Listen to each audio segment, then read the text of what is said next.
Two housing trends are dominating conversations right now: barndominiums and tiny homes. Both promise escape from traditional housing costs. Both offer unique lifestyles, but they couldn't be more opposite in how they deliver. One gives you sprawling space. The other challenges you to live with almost nothing. But here's what nobody tells you. The option that seems cheapest actually costs significantly more per square foot. I'm breaking down real numbers, honest lifestyle trade-offs, and helping you figure out which path makes sense for your actual situation. Stick around because the cost comparison will genuinely surprise you. Hey everyone, thanks for joining me today. If alternative housing interests you, hit that subscribe button and turn on notifications. We're diving deep into practical comparisons that help you make informed decisions. Drop a like if you're considering either of these options, and comment below telling me which direction you're leaning and why. Let's get into it. First, we need clear definitions because confusion creates bad decisions. A barndominium is a metal frame structure that merges residential living with functional space. Most range from 1,500 to 4,000 square feet, though they can go much larger. The name blends barn and condominium, and that tells you everything. These buildings feature soaring ceilings, typically 12 to 20 feet high, creating dramatic open living areas. Metal exterior siding keeps construction costs manageable while providing durability. Inside, you'll find conventional residential features: full kitchens with standard appliances, multiple bathrooms, separate bedrooms, and substantial living areas. Many designs incorporate attached workshops, garages, or storage bays, making them ideal for people with equipment, vehicles, or hobby needs. Now, tiny homes operate on completely different principles. These compact dwellings max out between 100 and 400 square feet, though some definitions stretch to 600. The movement centers on intentional minimalism and ruthlessly efficient design. Every inch serves multiple purposes. Sleeping lofts maximize vertical space. Murphy beds, fold-down tables, and hidden storage turn single areas into multifunctional zones. Some tiny homes sit on trailer frames, making them legally movable structures. Others rest on permanent foundations. Appliances scale down: apartment-sized refrigerators, two-burner cooktops, combination washer-dryers. The entire philosophy revolves around living with less. The scale difference is staggering. A modest 2,000 square foot barndominium is 5 to 20 times larger than a typical tiny home. This isn't a minor variation. This fundamentally reshapes daily existence. Barndominiums make sense for families requiring multiple bedrooms and bathrooms. Parents with children need space for privacy, homework areas, and separate sleeping quarters. Remote workers benefit enormously from dedicated home offices with doors that close. Hobbyists, craftspeople, and makers need workshop areas for projects without sacrificing living space. Anyone owning boats, ATVs, classic cars, or recreational equipment needs substantial storage. People who regularly host friends and family appreciate full kitchens and entertaining space. Those transitioning from conventional houses find barndominiums feel familiar while costing less. Rural property owners with acreage have ideal building sites already available. Tiny homes serve different populations.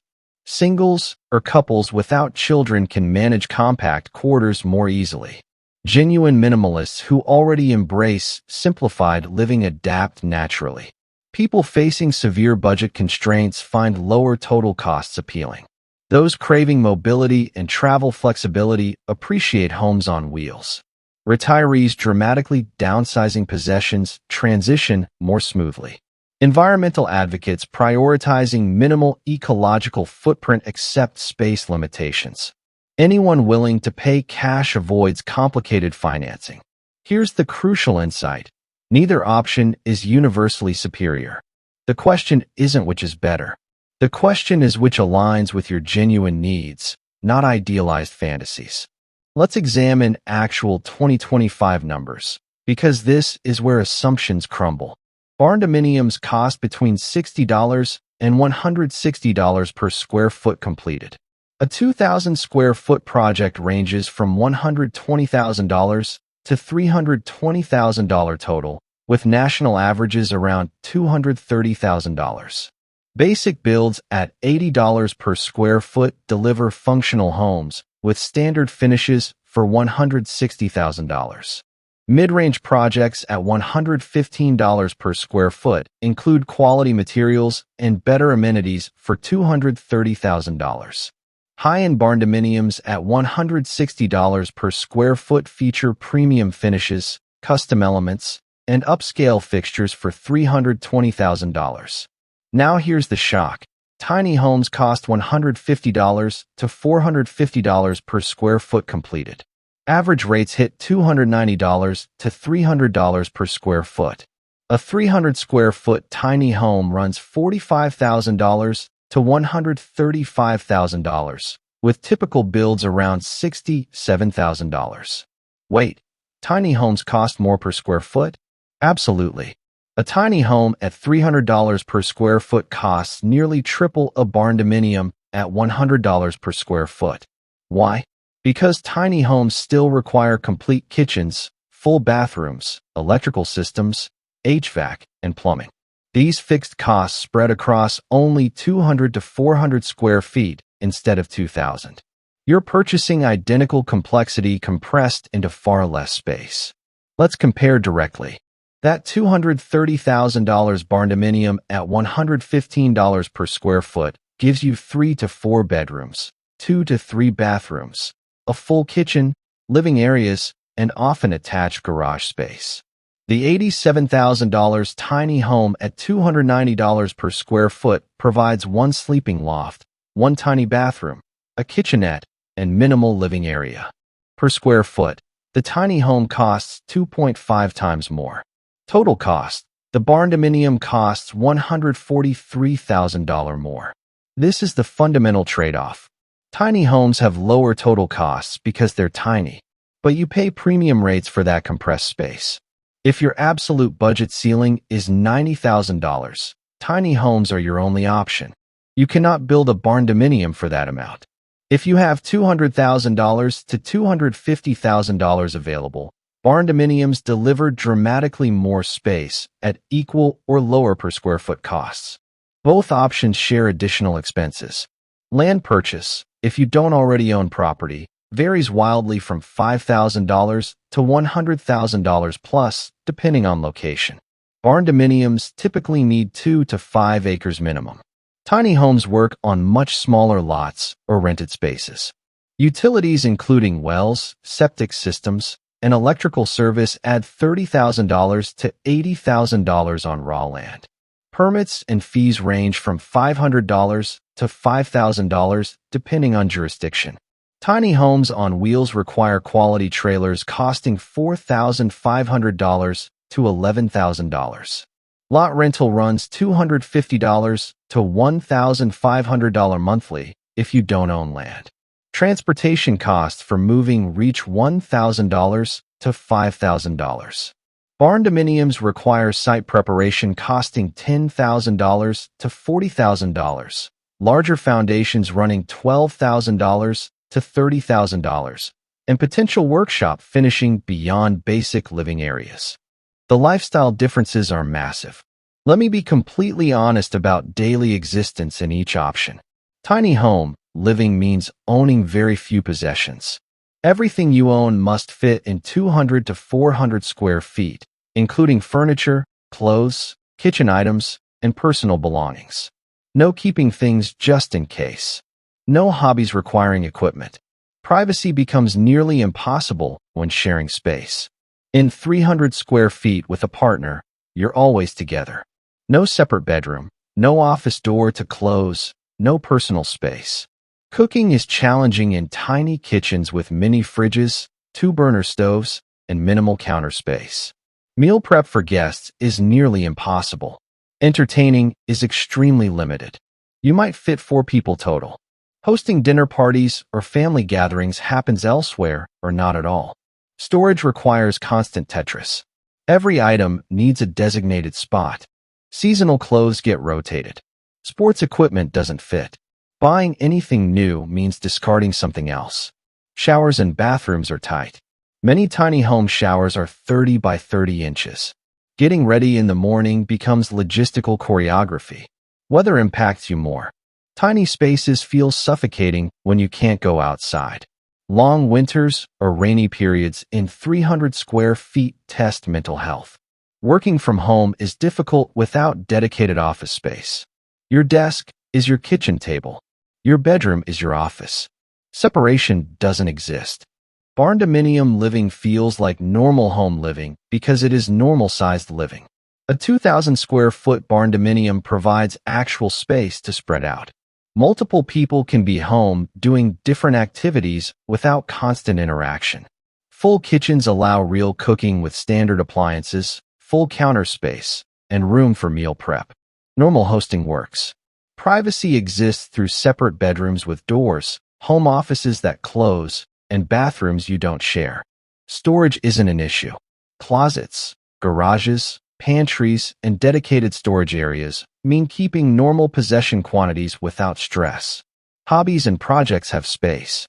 Workshop areas, craft rooms, home gyms, or hobby spaces fit without sacrificing living areas.